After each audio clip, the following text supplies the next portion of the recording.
아침에 시장을 알리는 글로벌 주식 라이브 월스트리트 모닝 브리핑 10월 19일 수요일 방송 시작하도록 하겠습니다. 여러분 안녕하세요. 여도은입니다.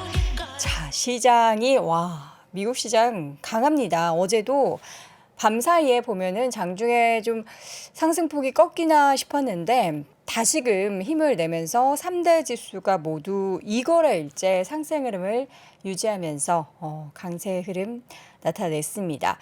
변동성이 있는 시장이라서 사실 어제 저희가 나스닥 지수가 좀 많이 올라서 오늘은 또 하락하는 것이 아닌가에 대한 우려도 있었지만 강했습니다. 어떻게 보면 이제 시장에 좀 이렇게 국가적으로 좀 리스크 중에서는 영국 문제가 한 단계, 한 템포 좀 이렇게 누그러들었고요. 또 언제 다시 올라올지는 모르겠지만요.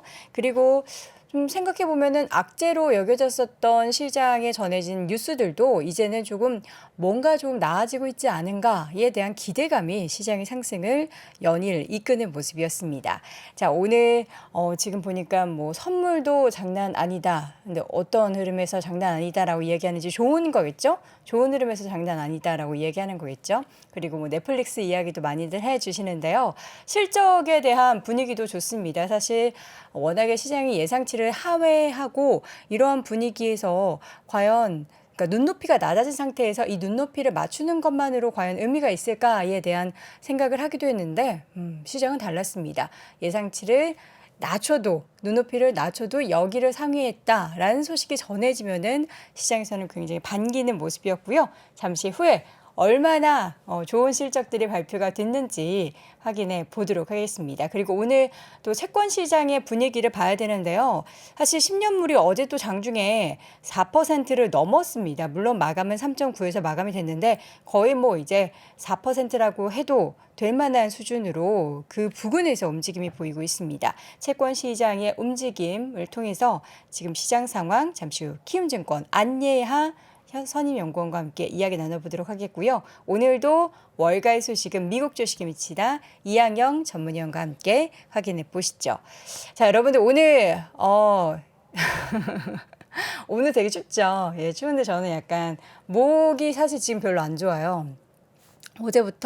어제 퇴근길 라이브 진행을 끝내고 나서 집으로 돌아가는 길에 목이 갑자기 따끔따끔해서 어제 잘 때도 목을 이렇게 감싸고 잤고요. 오늘도 목을 좀 보호해야겠다라는 생각에 감싸고 왔는데 좀 뭐가 답답해서 약간 뚫고 와봤습니다. 여긴 시원하죠. 근데 여러분 오늘 되게 추워요. 오늘도 지금 아침 기온은 한 자릿수입니다. 멋부리다가 얼어 죽을 수 있는 그런 날씨니까요. 여러분들은 좀 따뜻하게 여미고 출근길을 맞이하시길 바랍니다. 자, 오늘 주제부터 좀 확인해 보도록 하죠. 오늘의 주제는 뭐 좋은 얘기들이 참 많았습니다. 미국 증시 이틀째 반등을 이어갔고요. 넷플릭스의 깜짝 실적, 시간의 주가의 급등이 나타나고 있는 상황입니다. 궁금하니까 넷플릭스 주가부터 한번 볼까요? 현재 넷플릭스 시간의 거래, 그러니까 장중에는 $240 선, 그러니까 1.73% 하락으로 마무리가 됐고요. 지금 시간의 거래에서는 무려 14% 넘게 강세를 보이고 있습니다. 자, 왜 이렇게 좋았을까요? 지금 보니까 기업들의 3분기 실적 발표 내용이 계속해서 대체적으로 좋게 나타나고 있습니다. 이와 함께 3대 지수, S&P 500 지수는 1.14% 오르면서 3,700선을 다시금 회복을 했고요. 다우지수도 1.12% 오르며 3523포인트 선, 나스닥 지수가 상대적으로 상승폭은 좀 덜하긴 했지만 올랐습니다. 0.9% 넘게 오르며 1772포인트 선 마감을 했습니다. 지금 지금 이제 어제도 금융주 실적이 좋았었잖아요. 특히나 이제 뱅크 오브 아메리카, 뭐 뉴욕 멜론은행 이런 기업들의 실적 좋았는데 오늘 발표된 금융주 골드만삭스도 예상치를 웃도는 실적을 발표를 했습니다. 이 가운데 우리 존슨즈 베이비로션 어렸을 때 많이 썼죠. 존슨앤존슨을 비롯한 기업들도 실적은 예상치를 웃도는 뭐 순이익이나 영업 매출을 발표를 했지만 존슨앤존슨 같은 경우는 아쉽게도 예상치 앞으로 향후 연간 매출 전망치에 대해서 전체적으로 하향을 하면서 주가는 존슨앤존슨만 약보합권에서 마무리가 됐습니다. 지금 가장 궁금해하시는 넷플릭스 얘기부터 먼저 전해드리도록 할게요. 넷플릭스가 기술주 중에서는 가장 1등으로 실적 발표를 하기 때문에 사실 많이 걱정했어요. 시장에서는 그 실적도 중요하지만 그 순증, 가입자 순증이 얼마나 나타났느냐. 시장에서는 한 100만 명 정도 증가를 예상을 했는데 무려 241만 명이 증가를 했다고 해요. 3분기 가입자가. 그래서 109만 명 정도 신규 가입을 예상했던 것을 훌쩍 2배 넘게 뛰어넘으면서 주가가 이렇게 시간의 거래에서 강세를 보고 있습니다. 그동안 계속해서 가입자 순증이 감소 추세가 이어졌는데 이것을 끊어내고 이제 순증으로 돌아섰다라는 게 굉장히 시장에서는 이슈였고요. 100만 명 정도 증가도 굉장히 이슈였을 텐데 200만 명이 넘는 가입자가 증가했다라고 하니까 왜 늘었는지 궁금해요. 우영우 효과인가? 수리남 효과인가? 다 우리 국내 컨텐츠 생각하는데 과연 어디서 얼마나 이렇게 많이 늘어났는지 굉장히 궁금해집니다. 그리고 매출과 순이익도 모두 시장의 전망을 웃돌았습니다. 실적 내용을 보면요. 매출은 79억 3천만 달러, 그리고 주당 순이익은 3.1달러를 기록을 했습니다. 그러니까 기존의 예상도 매출이 78억 달러 수준이었는데 이거보다 더 많이 돈을 벌었고요. 1억 달러 더 많이 돈을 벌었고요. 주당 순이익도 2.13달러를 예상을 했는데 3.1달러로 앞자리 수가 달랐습니다. 그래서 주가가 이렇게 14% 넘게 강세를 보이고 있고요. 앞서 확인했었던 골드만삭스 같은 경우에도 실적 좋았다고 말씀드렸죠. 실적이 예상치를 상회한 것도 좋았지만 대규모 구조조정 소식이 전해지고 있고요. 또 회사의 4개 주요 사업부를 3개로 통합하는 조직 개편을 하겠다라고 발표를 하면서 지금 골드만삭스의 주가도 상승 마감을 했습니다. 자, 그리고 지금 애플 얘기가 좀 많이 나오고 있는데요. 또다시 감사한 이야기가 시장에 전해졌습니다. 애플 소식 어디 갔냐 뿅. 네, 지금 애플 같은 경우에는 부품업체 중에 한 곳이 애플 아이폰 14 플러스 수요 재평가를 하는 동안 부품 생산을 애플 측에서 잠깐 멈춰달라는 요청이 있었다라고 보도가 나왔고요. 잠깐 주가가 좀 밀리기도 했지만 결국에는 어쨌든 상승으로 마감됐습니다. 이미 이제 뭐 감사한 관련해서는 얘기가 전해졌었기 때문에 상대적으로 충격이 좀 덜하는 그런 분위기였습니다. 자, 지금 맵을 함께 보면서 어제 시장이 얼마나 뭐가 좋았는지를 쭉 보도록 하겠습니다. 마이크로소프트의 주가도 지금 실적 발표 전이긴 하지만 사실 이게 시장의 기대치는 좀 우려하는 분위기죠. 그리고 어제 감원 소식이 전해졌습니다. 지금까지 직원 한 1,000명 정도를 해고했다라는 소식이 전해진 가운데 주가는 0.4% 올랐고요. 애플의 주가도 어제 감사한 이야기가 시장의 뉴스로 전해지긴 했지만 주가는 0.94% 올랐습니다. 자, 그리고 반도체주는 약간 희비가 좀 엇갈리는 모습이었는데요. 엔비디아의 주가는 119달러 선에서 마감하면서 0.67% 올랐고요. AMD나 마이크론, 인텔, 그러니까 마이크론 같은 경우에는 주가가 1.78% 하락, 인텔도 2% 넘게 하락을 했는데 엔비디아는 좀 그 가운데 있어서 선방하는 그런 모습이 보였습니다. 세일즈포스도 어제 4% 넘게 올랐고요. 호재가 좀 전해지면서 주가는 상대적으로 큰 폭의 강세 보였습니다. 구글의 주가는 0.6% 상승, 그러나 메타는 주가가 0.93%. 메타의 실적이 좀 암울할 것으로 예상이 되고 있죠. 어떻게 발표가 되는지 참 초미의 관심이고요. 넷플릭스는 여기서는 빨간불이지만 지금 시간의 거래에서는 급등세 14% 넘게 오른다라는 거 여러분께 전달해 드렸습니다. 디즈니의 주가도 1% 넘게 올랐고요. 아마존도 2% 넘게 올랐습니다. 아마존에서는 시티에서 이야기하는 시장의 두 가지 시나리오, 시장이 리세션 가운데 경착륙을 하든 연착륙을 하든 이 두 가지 상황 속에서도 모두를 위한 좀 최고의 선택이 아마존이다. 이러한 평가와 함께 주가는 2% 넘게 올랐습니다. 자, 테슬라 실적 발표가 이제 곧입니다. 어떻게 발표가 될지가 참 기대 반 걱정 반인데요. 어제는 0.38% 주가 올랐고요. 포드나 지금 GM 같은 경우에도 주가가 각각 포드는 얼마지? 1.69% 상승, GM도 2% 넘게 올랐습니다. 자, 어제 소매업체의 주가도 좋았습니다. 월마트 2%, 코스트코도 1%, 그리고 타깃의 주가가 무려 5% 넘게 올랐는데요. 타깃은 제프리스에서 투자 의견을 상향 조정을 했습니다. 지금 소매업체, 이 타깃의 주가가 향후 한 20% 정도 상승 여력이 있다라는 이야기를 했는데 공급망 문제 완화되고 지금 이제 향상된 재고 포지셔닝 이러한 이점을 두고 모두 이러한 부분에 있어서 긍정적이다라는 평가와 함께 주가는 어제 5% 올랐습니다.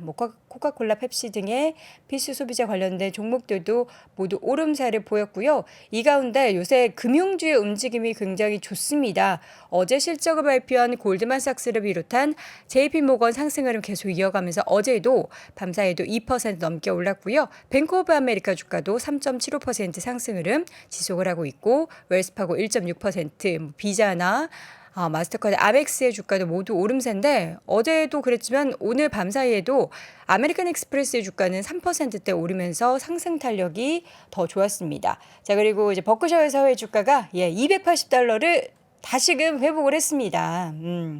저의 평균 매수가 한 주 있어요. 한 주. $280 기록하고 있는데 지금 $281로 저는 하루 만에 다시금 플러스권으로 돌아섰다라는 반가운 소식을 전해드리고요. 골드만삭스가 2%대 강세, 그리고 모건 스탠리도 2.98% 강세로 마감을 하는 모습이었습니다. 전체적으로 물론 가운데 헬스케어 섹터들 중에서는 좀 쉬어가는 종목들도 있었습니다. 앞서 실적이 좋았지만 향후 연간 매출에 대해서 하향 조정한 존슨앤존슨의 주가는 0.35% 아주 소폭 내려가는 모습이 보였다는 거. 암젠도 0.32%로 조금 쉬어갔다라는 요 정도 부진이 있었지만 전체적으로 모두 좋았습니다. 그리고 어제 경제지표 중에서는 주택 관련한 지표 발표가 하나 있었습니다. 주택 건축 업체들의 경기 체감도가 거의 10년 만에 최저 수준으로 떨어진 그러한 분석이 나왔는데요. 전미 주택건설업협회에서 발표한 10월에 주택시장 지수가 38로 집계가 됐다고 합니다. 그러니까 이제 팬데믹 때였던 2020년 봄을 제외하고, 그러니까 뭔가 단기적인 이슈가 있었던 날을 제외하고는 2012년 8월 이후, 그러니까 거의 10년 만에 가장 낮은 수준을 기록했다라는 지표가 발표가 됐는데요. 그러나 부동산 업종은 이러한 지표 부진 여기에 아무렇지도 않게 반응하면서 전반적으로 강세를 나타냈고요. S&P 500의 11개 섹터는 모두 상승으로 마감이 됐습니다. 자, 지금 실적 발표 분위기 일단 금융주도 좋았고 기술주 가운데 넷플릭스도 시작은 좋았습니다. 향후에는 어떨지가 참 기대가 되는데요. 사실 저희가 제가 기억을 더듬어 보니까 작년 이맘때 저희가 방송을 막 시작했을 때 그때도 시장이 좀 약간 휘청휘청했는데 그런 이야기를 장우석 부사장님이 많이 하셨습니다. 실적이 모든 악재를 다 집어삼켰다라고 하는데 과연 이번 3분기에도 실적이라는 모멘텀이 모든 악재를 집어삼킬 수 있을지 함께 지켜보시기 바랍니다. 자, 시장 상황 간단하게 정리를 해봤고요. 잠시 후 심층 인터뷰 키움증권 안예하 선임연구원과 돌아오겠습니다. 와이프 선물부터 나를 위한 작은 사치까지 여러분도 명품 쇼핑이 필요할 때 있으시죠? 하지만 비싼 금액이 부담이시라면 지금이 바로 에트니 검색할 때 인기 상품 10% 할인으로 만나는 합리적인 가격. 구매하실 때 3프로 TV를 입력하시면 3% 추가 할인까지. 합리적인 명품 가치 소비는 이제 에트니에서 시작하세요. 무슨 소리야? 이번 달 배당 들어오는 소리 배당이 매월 들어와? 아직도 몰라? 이제 ETF도 월 배당으로 코덱스 미국 배당 프리미엄 액티브 ETF 미국 우량 배당 성장주 투자로 월 배당은 물론 자산의 성장까지 매달 받는 배당금으로 재투자도 할 수 있고 내 생활에 맞춰 계획적으로 쓸 수도 있겠네. 이름이 뭐라고? 코덱스 미국 배당 프리미엄 액티브 ETF 삼성 자산운용. 나도 배당 들어왔다. 자산 가격 변동에 따른 원금 손실 시 투자자 귀속, 투자 설명서 필독, 월 배당금은 변동 또는 지급되지 않을 수 있음.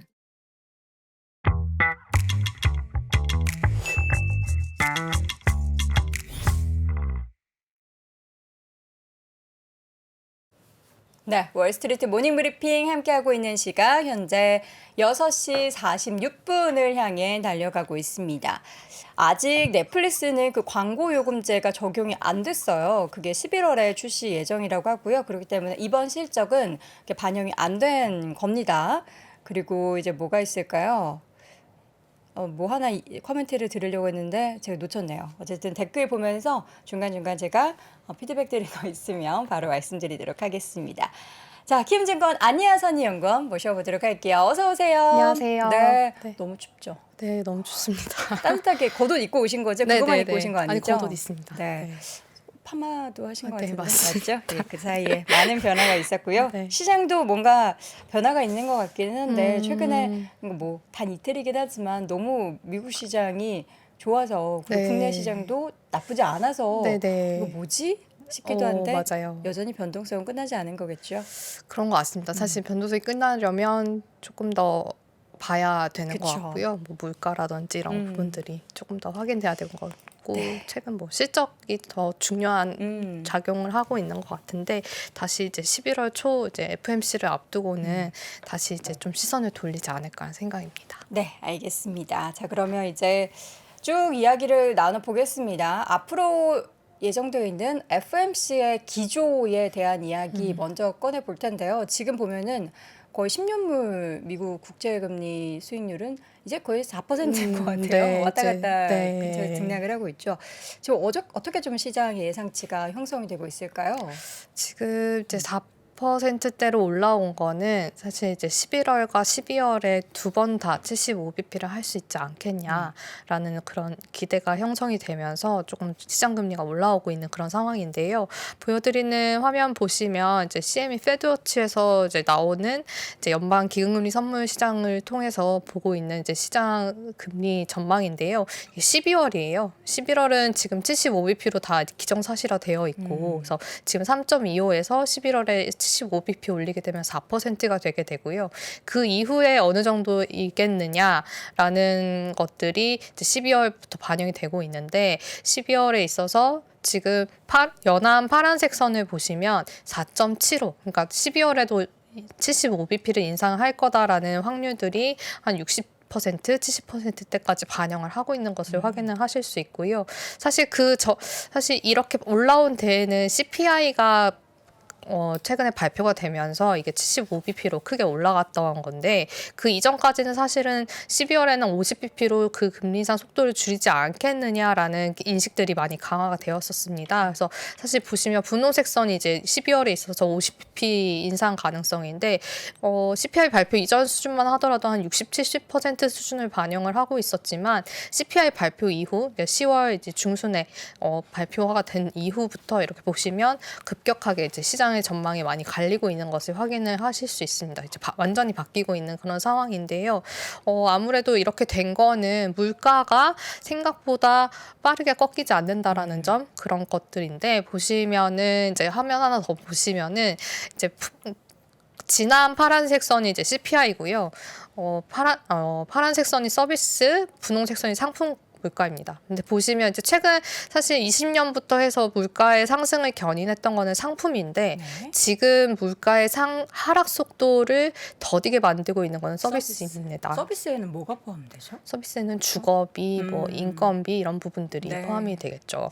그래서 이 상품 가격 상승에 따라서 이제 서비스 물가까지 전이가 되어 이미 됐다라는 거를 계속해서 확인을 하고 있고, 그래서 사실 피크아웃을 많이들 기다렸지만 피크아웃은 피크아웃이 되었지만 이게 생각보다 계속해서 8%대 물가를 기록을 하고 있다라는 게 내년 초까지도 빠르게 떨어지지 않는다라는 그런 우려들이 작용을 하고 있고, 그런 부분들이 사실 이제 가장 쉽게 보여지는 지표가 CPI와 근원 CPI 차이일 텐데요. CPI 같은 경우는 이런 상품 물가가 포함되어 있기 때문에 피크아웃을 하고 떨어지고 있는 것을 확인을 하고 있지만, 근원 CPI 같은 경우는 이제 이런 에너지, 식료품 가격들이 다 제외된 수치인데 이런 것들은 다 다시 반등하고 있다라는 점이 지난번 CPI 발표 이후에 시장의 분위기를 좀 바꾸고 있고, 이로 인해서 미국채 10년물이 완전히 이제 4%대를 사실상 보고 있는, 이제 사실 3.98 이런 수준은 다시 떨어지기는 좀 제한적인 그런 상황을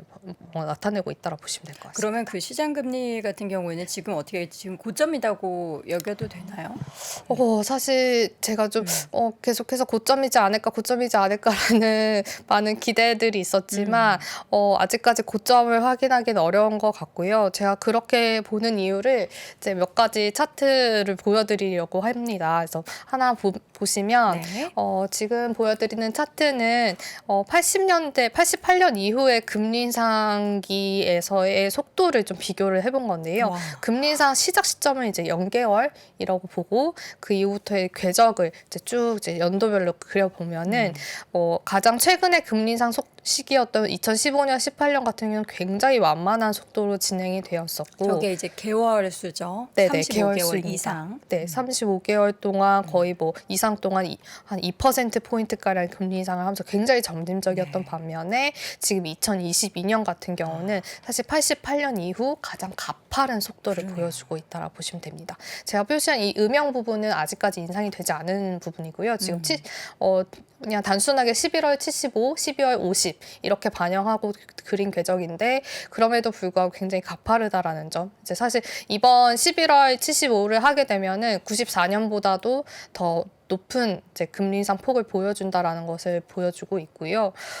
사실 이제 금리 인상 시점 당시만 하더라도 이 시기를 어느 때와 비교를 해야 되냐라는 말들을 하면서 94년과 좀 비교를 하자라고 했었습니다. 당시에도 물가가 좀 높은 양상을 보이면서 조금 빠르게 금리 인상을 해야 된다라는 인식들이 나왔었고, 그로 인해서 이제 지금도 좀 비슷하니까 2022년이랑 94년이랑 비교를 하자라고 했는데, 사실 94년보다도 더 가파른 속도를 보여주면서 사실 올해 내내 조금 시장이 전반적으로 힘들었던 것이 이걸 통해서도 확인을 하실 수 있고요. 네. 제가 아직 시장금리 상단을 보지 않았다라고 보고 있는 이유는 이거랑 이제 이 당시의 시장금리 변동을 좀 같이 그려봤습니다.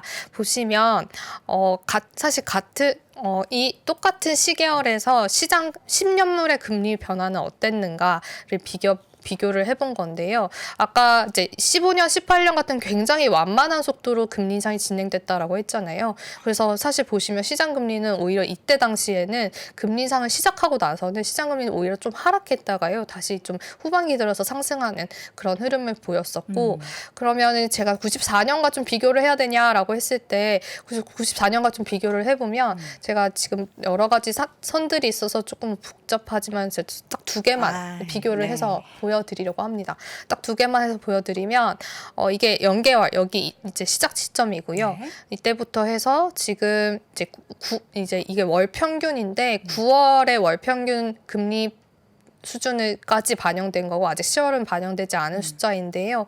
보시면 사실 94년이 보다도 더 가파른 속도로 진행됨에도 불구하고 아직 시장 금리는 94년만큼 다 올라가진 않은, 사실 조금 더 룸이 남아 있다는 네, 거죠? 조금 더 보수적으로 봐야 되는 것이 이걸 좀 통해서 확인을 하실 수 있고요. 물론 좀 차이가 있다라는 거는 올해 이제 금리 인상 시기 당시는 사실 작년부터 해서 금리가 이미 조금 빠르게 올라오고 있는 그런 상황에서 금리 인상이 시작되고 더 가파르게 올라왔기 때문에 이 시작 시점 비교를 좀 다르게 한다라면 사실 지금 94년 정도의 금리 상단 정도는 오지 않았나라는 생각은 가지고 있습니다. 근데 말씀드렸던 것처럼 사실 94년보다도 더 가파른 속도이기 때문에 아직까지는 좀 보수적으로 봐야 되는 상황이다라고 생각을 하고요. 저는 지금 시장 금리가 이제 4%라는 그 금리가 아직까지 연준의 기준금리 한 5%까지는 반영하지 않은 수준이라고 생각을 합니다. 지금 사실 9월 FOMC 이후에 한 4.5, 4.75까지 금리 인상을 하지 않겠느냐라는 기대가 형성이 되면서 4% 정도를 좀 트라이하고 있는 그런 상황인데 최근 들어서 좀 이제 주요 IB들에서 5%까지 금리 인상 할 수 있다라는 얘기들을 하고 있고 이 부분들을 아직 시장 금리가 좀 받아들이지 않았다라고 생각을 하고 있기 때문에 그걸 감안을 하더라도 지금으로부터 한 제가 생각했을 때 한 40bp, 50bp 정도는 조금 더 열어둬서 대응을 하는 것이 맞지 않나라는 생각입니다. 그래서 물론 최근에 좀 분위기가 좀 바뀌고 있는 거는 맞는 것 같아요. 그래서 좀 연준에서 속도 조절 얘기가 나오고 지금 영란은행에서도 조금 잡음이 나오고 있는 걸 감안을 하면은 점차적으로 이제 금리 인상 후반기에 왔다라는 인식은 확실하게 나오는 것 같은데 아직까지도 사실 최종 금리 수준에 대해서는 확실하지 않은 상황이어서 금리 상단은 아직은 오지 않았다라고 좀 생각을 하고 있습니다. 지금 시장에서 이제 여러 가지 의견들이 나오고 있는 가운데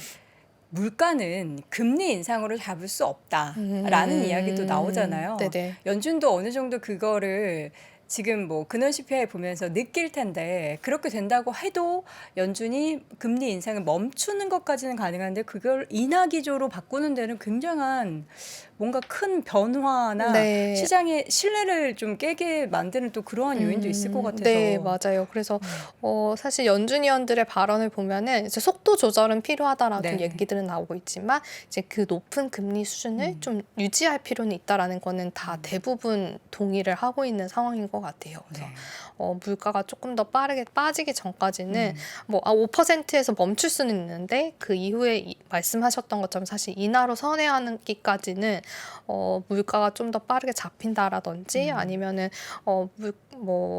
조금 금융 시장에서의 조금 더 충격이 확대되는 그런 양상이 나타나야 연준에서도 좀 스탠스를 빠르게 바꿀 수 있다라는 생각입니다. 지금 보면 이제 금리 높아지고 이제 뭐 유동성 다 이제 회수하고 뭐 이런 막 시작하는 그런 단계 속에서 보면은 약간 은행에서의 잡음도 나타나고 있어요. 이제 우리나라를 네. 보면은 뭐 PF 쪽 네네. 문제 얘기 슬금슬금 나오고 있고 해외 쪽 보면 크레딧 스위스 은행에 대한 이야기 나오고 있는데 이런 상황 속에서 뭔가 금융시장의 안정을 위한 방향으로 좀 돌아서지 않을까. 물가도 중요하지만 이게 금융시장이 깨져버리면 또 더 큰 문제가 발생할 수 있다라는 네네. 우려 속에서 뭔가 변화는 없을까요? 지금 말씀하셨던 것처럼 이제는 계속해서 이제 물가 안정을 목표로 두고 정책을 실행을 해야 된다라는 얘기들을 나왔지만 이게 이제 금융 안정으로 좀 돌아서야 되는 것이 아니냐. 연준이 가지고 있는 책무 중에서 사실 이제 뭐 금융 안정을 이라는 부분도 굉장히 중요하기 때문에 계속해서 뭐 크레딧 스위스에서의 어떤 잡음이 나오든 영국 영란은행에서의 어떤 정책이 좀 다르게 가는 데에 따른 시장 변동성이 확대되든 이런 부분들로 인해서 금융 안정에 대한 얘기들이 나오고 있는 것은 사실인 것 같아요. 그래서 호주 중앙은행만 하더라도 지난달에 이제 50bp 할 거다라고 예상을 했었지만 그렇게까지 가지 않고 25bp만 인상을 했었고요. 우리나라 같은 경우만 해도 50bp 단행을 했지만 속도 조절에 대한 필요성들이 내부에서 나오고 있는 것을 확인을 했고요. 그래서 조금 금융 안정으로 돌아서야 되는 것이 아니냐라는 얘기들이 나오고 있는데 사실 다시 차트를 보여드리면 아까 보여드린 차트인데요. 사실 금리 수준과 이 물가 수준의 갭이 굉장히 큽니다. 사실 실질 정책 금리라는 차원에서 보면은 아직까지는 실질 정책 금리가 마이너스 수준이라는 거죠.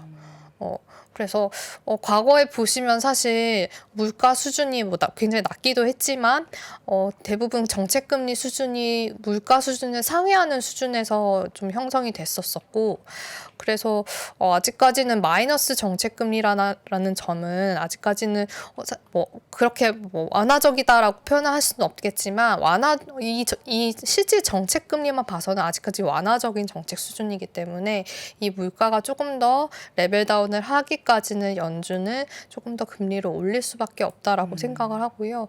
어떻게 보면 한 5% 수준에서 만나지 않을까. 이제 물가 레벨과 이 정책 금리 레벨이 5% 수준에서 만나면서 그 이후의 방향성에 물가가 정말 더 기조적으로 떨어지는지 그런 여부가 이 연준이 정책 전환을 하는데 중요한 키포인트가 되지 않을까라는 생각입니다. 그래서 아직까지는 사실 금융 안정으로 돌아서기보다는 계속해서 좀 물가를 좀 신경을 써야 되는 그런 상황이다라고 말씀드릴 수 있을 것 같습니다. 연준이 이 그리는 대로 방향이 가야 되는데 지금 쉽게 뭔가 꺾이지 않는 상황에서 금리를 올라가게 네네. 되는 네네. 여건 속에서 시장 상황은 겨우겨우 지금 변동성 속에서 어쨌든 실적을 붙잡고 버티고는 있지만 이게 또 어디에서 어떤 문제가 특히 이제 금융 쪽에서 문제가 터질까봐 좀 위태로운 그런 상황을 계속 연출하고 있는 것 같습니다. 우리나라도 사실 문제죠. 이제 이번 달에 50bp 올린 게 어떻게 보면 2번 연속 이렇게 50bp 올린 게 굉장히 이례적이잖아요. 그런데 향후 이제 한 번 더 50bp 인상에 대한 이야기도 슬금슬금 네네. 나오고 있는데 거기에 대한 좀 가능성은 어떻게 보십니까?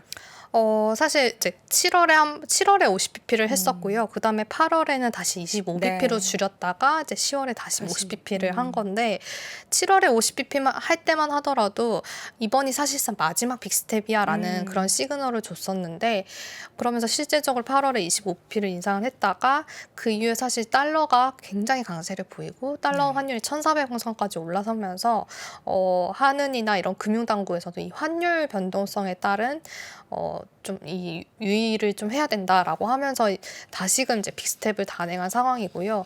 한은에서도 한미 금리 스프레드가 역전되는 것을 어쩔 수 없이 뭐 받아들여야 된다라는 입장을 보였지만 생각보다 이 스프레드가 더 확대되는 거를 좀 그렇게 좀 두려워한다라는 인식이 이번에 50bp 인상을 통해서 확인을 했다라고 생각을 합니다. 너무 벌어졌을 때 환율이 더 크게 상승할 수 있는 그 리스크를 배제할 수 없다라고 인식을 하면서 환율에 대한 변동성을 줄여야 된다라는 인식과 함께 50bp 인상을 단행을 했는데요. 다음 11월에 그러면 키가 뭐냐라고 했을 때 여전히 환율이라고 볼 수 있을 것 같습니다. 달러 강세가 계속해서 이어지면서 달러 환율이 1,400원 선을 계속해서 유지를 한다라면 한국은행에서도 추가적인 빅스텝 인상이 예상이 될 수 있다라고 생각을 하고 있고요.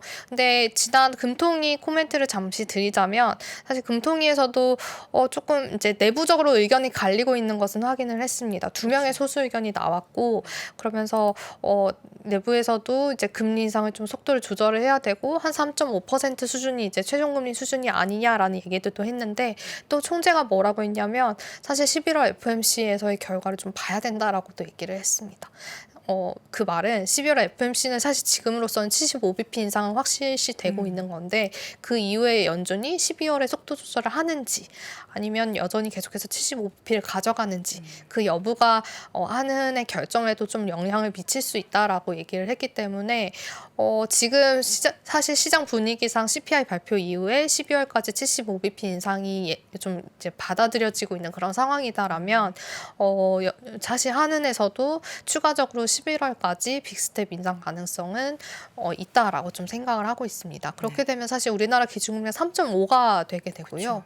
굉장히 우리나라도 굉장히 유례 없는 가파른 수준이고 아마 이렇게 높은 금리 레벨 수준에서는 결국에는 조금은 자본들은 나올 것 같아요. 이미 지금 부동산 PF 쪽에서의 얘기들이 나오고 있고 국내 부동산 가격이 좀 빠르게 좀 떨어지는 것도 좀 확인을 하고 있고 그런 부분에서 결국에 개인들의 신용이라든지 기업들의 어떤 대출 문제라든지 이런 부분들이 결국에는 부각이 될 수밖에 없기 때문에 사실은 이제 그렇게 좀 더 빅스텝을 계속해서 하다 보면은 이제는 정말 끝이다라는 인식은 좀 강화될 수는 있을 것 같아요. 정말 이제 이렇게 경기 자본들이 나오고 있고 성장률이 둔화가 되고 있는 그런 꺾이는 양상들이 보여지고 있고 그래서 좀 마지막으로 차트 한 2개만 더 보여드리면 하나는 이제 지금 보여드리는 거는 OECD 경기 선행지수입니다. OECD 경기 선행지수 많이들 아실 텐데 근데 이 회색 음영선은 금리 인상기예요. 과거에 이제 금리 인상기 시기에 OECD 경기 선행지수인데 특징은 뭐냐면 사실 과거의 금리 인상기 때는 이 OECD 경기 선행지수가 100을 상회하고 이제 그 방향이 우상향하는 과정이었습니다. 그만큼 경기가 좋기 때문에 금리 인상을 한다라는 그런 인식들이 강화되던 그런 시기였는데요. 지금은 보시면 사실 경기가 꺾이고 있는 상황에서 금리 인상을 시작을 했고 그 이후에 경기가 더 꺾이고 있습니다. 100을 하회를 하고 있고 더 하락하고 있는 그런 상황이고 이걸 감안을 하더라도 사실 10년물 금리는 어느 정도 이제는 정말 고점이 아닌가라는 인식이 될 수밖에 없는데 그 이유가 하나 더 보여드리면 이 OECD 경기 선행지수와 미국제 10년물 금리 추이입니다. 근데 대부분의 어떤 미국제 10년물 방향성에 있어서 변곡점을 형성했던 거는 OECD 경기 선행지수의 이제 고점과 저점 수준이었던 거를 지금 제가 이제 표시해 둔 부분을 통해서 확인을 하실 수 있고요. 그래서 사실 이제 이 OECD 경기 선행지수 코로나 때 이제 저점을 기록하고 다시 반등하는 과정에서 이제 미국제 10년물도 다시 반등을 했었고, 근데 이미 이제 OECD 경기 선행지수는 고점을 기록하고 떨어지고 있단 말이에요. 근데 이 방향성이 완전히 엇갈리고 있다라는 거죠. X자라는 건데 이 X자라고 나타나는 이유는 이제 연준의 통화 정책이라든지 물가 이런 부분들이 반영이 되고 있는 거고, 연준이 정말 이제 통화 정책을 성공해서 물가가 좀 꺾이게 되는 거를 확인을 하게 된다라면 결국에는 경기 둔화로 간다라는 그런 시그널이 나올 수밖에 없거든요. 그러니까 물가가 꺾인다라는 거는 결국에는 서비스 이제 그런 수요 부분이 좀 꺾인다라는 거를 의미를 하고, 그러면 저는 결국에는 다시 OECD 경기 선행지수에 동행하는 그런 흐름을 나타낼 수밖에 없다라고 생각을 해서 당분간은 연말까지는 좀 조심해야 되는 것은 맞지만 점차적으로 이제 어떻게 보면 채권 시장 관점에서는 매수의 시점은 점차 다가오고 있다. 그래서 좀 금리가 좀 하락하게 된다라면 증시 차원에서도 조금은 안정세를 찾는 그런 계기는 점차적으로 오고 있는 거는 맞지만 그 과정은 사실 계속해서 이제 왔다 갔다 할 수 있기 때문에 여전히 좀 보수적인 대응은 유효하다라고 말씀을 드릴 수 있을 것 같습니다. 주식 투자에 있어서는 변동성을 계속 야기할 수밖에 없는 환경이지만 어쨌든 채권 시장에서는 그 고점 부근에 다다랐다라는 인식으로 채권 투자에 대한 이야기는 굉장히 많이 나오고 있다라는 거는 우리가 계속해서 좀 그쪽을 많이 투자 쪽으로 귀를 기울여야 할 시점이 오고 있는 것 같습니다. 자, 오늘 관련한 이야기 자세하게 나눠봤고요. 키움증권 안예아 선임연구원 보내드리도록 하겠습니다. 고맙습니다. 네, 감사합니다. 얼마나 나쁘길래 중국 3분기 경제 성장률 발표 돌연 연기. 근데 연기를 할 수 있는 일이 있고 연기를 하면 안 되는 게 있어요. 특히 국가의 통계 작성, 그것도 뭐 경제적인 굉장히 중요한 통계 작성은 네. 연기 사항이 아닙니다. 이건 하기로 한 날 안 하면 뭔가 문제가 있는 거예요. 사고 문제 사고. 네. 그리고 이제 더불어서 제가 통계에 대해서 한번 말씀드리면 네. 우리나라도 통계청이 있잖아요. 그죠? 예. 각국에 다 통계국이 있거든요. 야, 그거 뭐 숫자 노름인데 뭐 0.5% 오르고 내리고가 뭐가 중요한데 이렇게 생각하실 수가 있죠. 근데 그거는 굉장히 중요한 의미를 가져요. 예. 왜냐하면 대외 신인도 그리고 그 정부의 어떤 이 성적표잖아요. 그럼 그 국민들이 그걸 봐야 되고 밖에서는 또 저 정부, 저 국가가 어느 정도의 신뢰도를 갖게 하는가. 그러니까 통계라는 건 매우 정밀하고 정확해야 돼. 월스트리트 모닝 브리핑은 한국투자신탁운용과 함께합니다. 네, 월스트리트 모닝 브리핑 함께하고 있는 시각 7시 8분 넘어가고 있는데요. 오늘 댓글이 유독 따뜻하네요. 지금 보니까 이제 아침 새벽에 동반자 3프로TV 월모브 이렇게 말씀해 주신 분도 계시고, 오늘 보니까 여기 방금 지나가셨던 분이 계세요. 그래서 인사를 막 반갑게 해주시는데 댓글로 감사하다는 또 인사, 우리 한아름님. 예, 여러분들이 이렇게 응원해 주시는 덕분에 저는 하나도 춥지 않습니다. 예, 하나도 춥지 않고요. 네, 여러분은 말씀드렸습니다. 따뜻하게 입고 나가시길 바랍니다. 자, 월스트리트 모닝 브리핑 월가의 소식 확인해 봐야겠죠. 미국 주식의 위치다. 이항영 위원 함께합니다. 위원님 어서 오세요. 네, 안녕하세요. 이항영입니다. 우리 위원님 따뜻하게 입고 오셨어요. 아, 그러니까요. 네, 미주미 티셔츠. 근데 바람은 어저께부터 약간 덜 불어요. 약간 덜 불습니다. 그래서 그 날씨는 오늘 제가 일어나서 나올 때 온도 바깥에 재니까 3도였거든요. 3도. 3도요? 네, 3도인데. 겨울이에요. 네, 근데 뭐 그저께가 오히려 제일 추웠던 것 같습니다. 바람 많이 불었던 예. 날이에요. 예. 시장에는 어떻게 상승의 바람이 불고 있는 겁니까? 아유, 그건 아니죠. 이틀 올렸다고 뭐 좋아하면 솔직히 애죠. 그냥 뭡니까? 예, 그게. 저는 애예요. 애 할래요. 그냥 응애. 할래요. 아직 젖살 남아 있는 분이잖아요. 지금이. 40살이 가까우는데. 네. 자, 시장 오늘 보니까 어쨌든 네. 2거래 연속. 또 그렇죠. 적게 오른 게 아니에요. 맞습니다. 이게 급등 급락 반복하다가 네. 오늘 좀 올랐는데요. 오늘 보면 오늘도 한 2시 넘어서 새벽 2시, 3시 넘어서 잠깐 고비가 있었는데 그걸 헤쳐나갔습니다. 네. 어찌되었건요. 마이너스까지는 안 왔고요. 오늘 결국 굳이 따지자면 금리와 달러의 상승세에 주춤하면서 3대 지수가 이틀째 반등했다는 것이 크게 타이틀을 한번 잡아봤고요. 그보다 아마 더 많은 관심은 넷플릭스에 관심이 많으실 것 같고요. 오늘 시간 내에서 실적 발표한 기업이 그 넷플릭스도 있고 아마 어도비랑 유나이티드 에어라인 이런 게 좀 있을 것 같습니다. 그 잠시 후에 제가 그 말로 말씀드리겠습니다. 네. 숫자는 좀 확인해 주시면 좋겠고요. 여튼 주가는 오늘 반등했습니다. 1% 내외 언제 올라갔고요. 한때 이게 2시, 3시 우리나라 시간하고 약간 조금 밀릴 뻔했는데 그 얘기까지 말씀드리겠습니다. 10년물 금리 그리고 2년물 금리 달러 모두 혼조세에서 약보합 정도. 그래서 이것이 절대 앞서 안 연구원도 얘기했지만 이코노미스트도 얘기했지만 이게 금리가 꺾일 상황이 아닙니다. 참고적으로 하나 말씀드리면 이제 저는 이제 매일 그런 수치를 보는데 여러분들한테 매일 보여드릴 시간적 제한이 있는데 가끔 여러분들도 오늘 뭐 지하철 타고 가시는 분, 뭐 버스 타고 나가시는 분도 이 방송 보시면서도 잠깐이라도 CME 페드워치 2라고 한번 쳐보세요. 네. 페드워치 2를 쳐보시면 다들 이제 우리나라 주식에 우리나라 금리 몰라도 미국도 아시잖아요.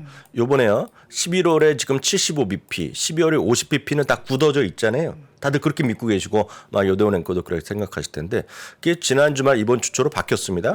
지금 11월 2일, 3일에 있을 거는 75bp가 98%고요. 12월까지 쳐보시면 12월도 75bp가 65% 나옵니다. 그것은 뭐냐면 지금 연말까지 사람들이 생각하기에는 1.5%포인트, 150bp가 올라간다는 겁니다. 그러니까 150bp가 올라가면 앞서 안녕도 얘기했지만 밀려서라도 금리는 올라갈 수밖에 없거든요. 시중금리 올라갈 수밖에 없거든요. 그런 안타까운 상황이 계속 이어지고 있는 차에 한 이틀 정도 이렇게 소강 상태 갖고 흥분할 일이 있다 없다? 흥분해서는 안 된다고 보죠 저는. 예. 그래서 미국 달러도 오늘 혼조세 보이는 정도, 뭐 플러스 마이너스 보합이라서 뭐 보합 정도라고 일단 이해하시면 되겠습니다. 넷플릭스 바로 가겠습니다. 넷플릭스는요 지금 현재 제가 들어오기 직전에 보니까 14%가 올라가고 있습니다. 시간에서 14% 올라가면서 저는 이제 중시 안 하는 거가 선물 시장을 중시 안 하는데 약간 영향을 미치고 있을 겁니다. 제가 보기에는요. 나중에 확인해 보시면 되겠고요. 넷플릭스가 시간에 주가 급등했는데요. 어제도 말씀드렸다시피 이런 주당이 물론 주당이 또 깜짝 실적이 나왔습니다. 2배가 50% 늘어날 때 완전 슈퍼 실적이지만 이거 별로 의미가 없겠고요. 이겁니다. 지금 가이던스가 100만 명이죠. 여기 보시면 두 분기 연속으로 검사했다가 이게 이번에 증가세로 바뀌었는데 100만 명이 늘어날 거로 생각했는데 241만 명이 늘어났습니다. 상당히 컸고요. 주당이 매출이 늘어났고 더 깜짝 놀랄 거는 영업 마진이 16%를 예상했었는데 19%입니다. 이건 뭐겠습니까? 이런 스트리밍 회사에서 그 마진이 올라가는 건 아주 단순하죠. 영화 제작비가 더 늘어나지 않았는데 물론 가입자도 있겠으나 가입자는 평안화되는 거 큰 의미 없겠고 사람들이 더 많이 본 거죠. 그렇죠. 뭔가를 더 많이 본 거 아닙니까? 그러니까 비용은 거의 비슷한데 사람들이 더 많이 보면 볼수록 좋아지는 거 아닙니까? 그럼 더 가입자가 유지되고 이런 거 아닙니까? 그 그림 자체가요. 여하튼 영업 마진이 더 늦게 나왔고요. 이제 더 중요한 거는 4분기가 오늘 주가 레벨업의 가장 히트라고 보고 있는데 4분기 가이던스 450만 명을 얘기를 했어요. 그러면서 전체적으로 보면 다음 내년부터는 지금 이제 회계가 바뀌어 내년부터는 가이던스를 제시 안 한다고 했습니다. 가입자 수에 관련해서. 그렇지만 이거는 왜냐하면 다 오해를 받고 뭐 이래서 그게 중요한 게 아니라는 얘기를 하면서 한 2년 전부터 넷플릭스는 가입자가 중요한 게 아니라 자기네 넘버를 보라고 합니다. 실적과 순현금을 이런 걸 보라고 얘기하고. 근데 다들 넘버를 그래서 아예 이제 가이던스는 제공 안 하고 끝나고 나서 실적 발표할 때는 하겠다는데 이번에 마지막입니다. 이거든요. 450만 명이 늘어난다고 했기 때문에 오늘 상당히 컸다라고 일단 보셔야 되겠고요. 중요한 것은 이제 요겁니다. 그래서 매출 한 1월 4분기까지 나오고요. 영업 마진은 뭐 추가적으로 해가 뭐 했는데 4% 늘어난다고 했겠고요. 이제 중요한 거가 여러분들 이거는 넷플릭스 IR이라고 치면 오늘 발표된 원문이 있습니다. 제가 원문 보고 말씀드리겠는데요. 두 가지가 오늘 중요한 의미가 있겠고요. 이건 다음에 말씀드릴 거랑 다 연결되는데 여기도 역시 달러 인덱스를 얘기했습니다. 달러가 지금 아시다시피 넷플릭스 해외 매출이 많은데 당연히요. 넷플릭스가 계속해서 지금 달러의 강세에 따라서 자기네 마이너스 요인이 있다는 얘기하면서 얘는 이거는 이 차트는 누가 제공하냐면 제가 만든 게 아니라 넷플릭스 IR 레포트 자체에 있습니다. 오늘 발표문에요. 그리고 역시 야후 통해서 그린 거죠. 그래서 야후가 달러가 이렇게 올라가고 내년에는 좀 달러가 좀 약해질 거다. 고점에서 좀 내려올 거라 생각하는 내년에는 좀 좋아지지만 올해까지는 달러의 강세에 따른 매출이나 이익의 마이너스 요인이 분명히 있다 없다. 있다라고 얘기한 게 첫 번째 포인트가 되겠고요. 이제 두 번째가 중요한데 두 번째부터 하고 오늘 전체적인 넷플릭스의 그런 PDF로 보시면 6페이지 정도짜리인데 그걸 한마디로 요약하면 자신감입니다. 자신감. 오늘 넷플릭스의 실적 발표 화두는 저는 자신감이라고 표현하고 있는데 그게 이제 그 다음 그림 보시면 이해될 것 같습니다. 이거가 넷플릭스 제가 만든 게 아니라 넷플릭스에서 만든 자료입니다. 거기에 구글 트렌드를 썼어요. 오늘 야후 파이낸스 하나 쓰고 구글 트렌드 썼는데 혹시 미드 이런 거 좋아하세요? 여덟 앵커는? 저는 예전엔 진짜 많이 봤어요. 네. 근데 요즘에는 딱히 이렇게 땡기는 게 없더라고요. 미드나 이런 걸 좋아하시는 분은 제가 지금 말씀드린 걸 이해하실 것 같아요. 이해하실 것 같은데 미드를 안 좋아하시는 분들은 제가 말씀드린 게 약간 공허할 수 있겠는데요. 구글 트렌드 상에 지금은 금년 4월부터의 추세 흐름이라고 보시면 되겠는데요. 지금 보시면 올해 그 스트리밍 업계에 최고의 관심이 두 개가 있었습니다. 두 개. 그렇죠? 왕자의 게임은 다들 아시죠? 왕자의 게임에 프로퀄이 나왔습니다. 이번에. 그게 하우스 오브 드래곤스입니다. 지금까지 7편인가 뭐 나왔을 겁니다. 지금 그 시즌이요. 그래서 그 이번 첫 번째 시즌인데요. 그게 이제 HBO 맥스에 통해서 나와서 그래서 HBO 맥스는 많이 들어왔는데 이게 구글 트렌드에서 그 하우스 오브 드래곤 아시는 분 많으실 것 같습니다. 보시는 분이요. 미국 뭐 한국에서도요. 우리나라에서 와본가 위브 뭐 거기 있죠. 거기서 이제 하거든요. 그 우리나라 스트리밍 업체도 있잖아요. 우리나라 브랜드 중에서도 그 우리나라 들어옵니다. 정식적으로. 뭐 예전에는 우리나라에서 보려면 어둠의 경로밖에 없었지만 요즘은 다 정식적으로 서비스를 하고 그러니까요. 이게 그 하우스 오브 드래곤 이렇게 최고점이었고 이제 계속 뭐 좋죠. 인기 있죠. 나올 때마다 왜냐하면 새로운 에피소드 나올 때 올라갑니다. 그게 이제 9편까지 나왔대요. 이거 아셔야 되겠고요. 그 다음 이제 반지의 장인입니다. 해리님이 벌써 다 아시는데요. 그거는 이제 어디서 나오냐면 아마존에서 나옵니다. 아마존 프리미엄 나옵니다. 저도 이것도 뭐 거의 뭐 계속 보고 있죠. 저도요. 근데 저는 반지의 장을 개인적으로 선호하지는 않은데 그래도 봅니다. 전 그냥 그런 거. 근데 약간 뭐 저랑은 취향이 안 맞는데 어찌됐건 이것도 말씀하셨던 데 기대만큼은 안 했지만 상당히 인기를 이끌고 그것 때문에 아마존 프라임을 많이 보는 사람이 있는 겁니다. 현실적으로. 뭐 아마존 프라임 자체도 있잖아요. 이게 구글 트렌드 올랐다 이렇게 내려오고 역시 하우스 오브 드래곤만큼의 그 임팩트는 없었죠. 혹시 보신 분 계시겠지만 딱 이게 여돈 앵커님의 취향은 아닙니다.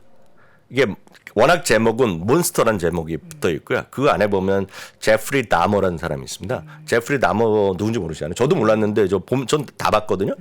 이게 이제 아침부터 새벽 방송부터 그렇지만 이제 실존 인물의 그냥 나쁜 놈들 있잖아요. 연쇄모 그 시리즈입니다. 네, 그거에 관한 얘기인데 이거의 구글 트렌드 보십시오. 9월달에 나왔거든요.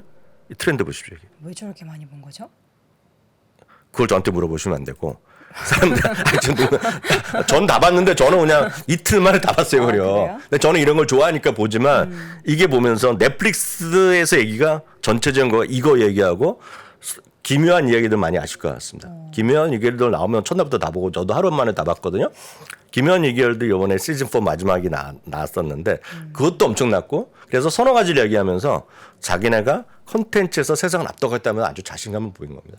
그래서 이런 것들이 오늘 넷플릭스의 자신감이었다라고 일단 이해하시면 되겠습니다. 네. 넷플릭스 사실 이제 굉장히 암울한 그동안의 흐름이 있었잖아요. 네네. 근데 4분기에 대한 뭔가 기대감도 네. 만들 수 있을 만한 내용들을 발표해서 네. 지금부터 주가의 움직임이 굉장히 또 어떻게 될지가 기대돼요. 우리가 뭐 함부로 얘기할 수는 없죠. 다만 또 하나 오늘 얘기한 거가 자기네들의 수치를 얘기 안 했어요. 올가에서는 3천만 명, 4천만 명 얘기하는데 지금 아시다시피 2억 2,300만 명 정도 될 겁니다. 2억 3천만 명 언저리거든요.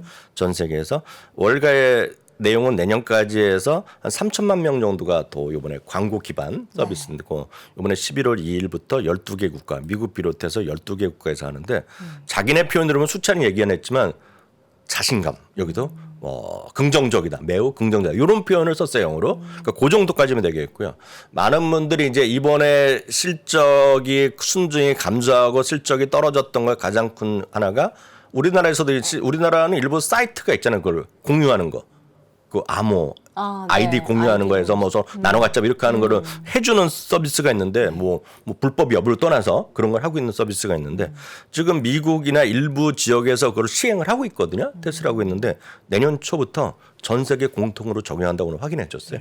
그래서 코드 그 아이디랑 비밀번호 쉐어링하는 부분들이 내년부터 막힐 것 같습니다. 그래서 그거는 이해하시면 될 것 같아요. 오늘 밤에 이제 여러 가지 넷플릭스에 대한 뭐 투자 의견이나 목표 주가 상향 얘기가 좀 나오겠죠? 투자 의견을 바꾸는 것은 아마 한두 군 나올지 모르겠지만 목표 주가는 줄 상향이라고 보셔야 돼요. 목표 주가는 많이 오를 것 같고요.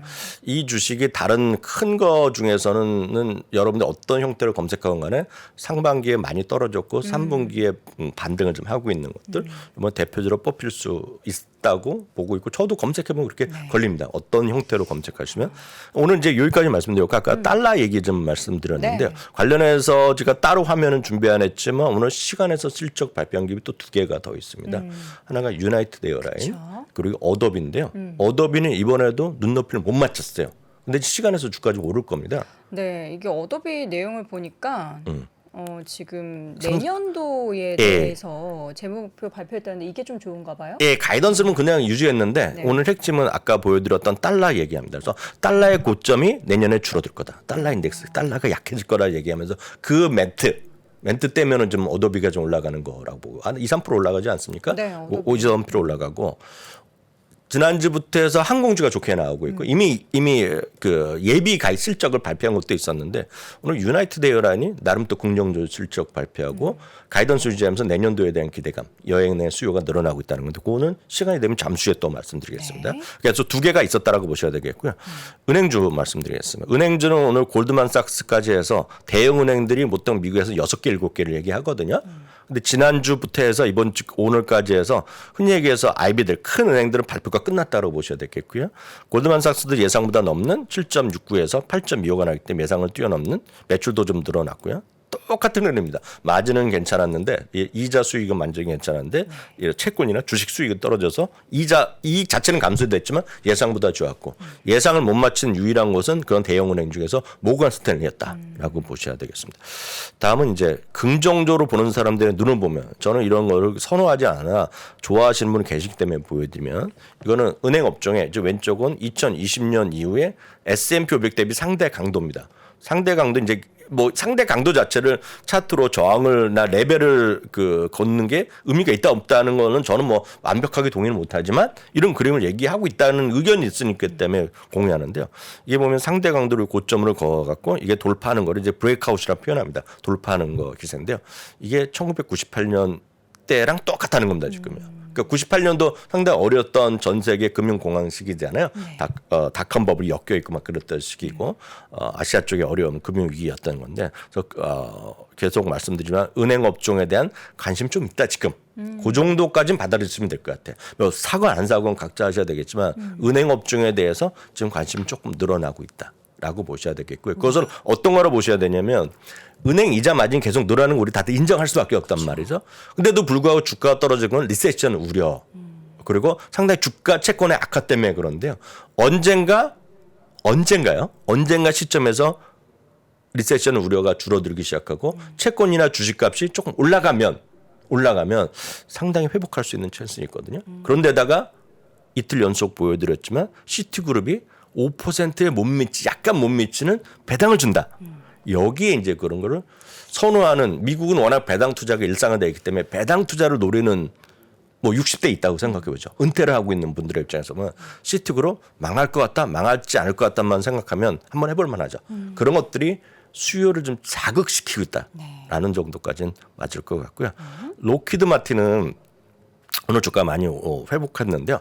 그러니까 아래는 S&P 500이고요. 이건 올해의 흐름입니다. 그래서 S&P 500이 이렇게 어려울 때 로키드 마틴이 이렇게 살아있다는 거예요. 물론 고점 대비 떨어졌고요. 역시 이건 이제 요때 많이 올라간 것은 저것 때문에 그렇습니다. 그 우크라이나 전쟁 때문에 그런데요.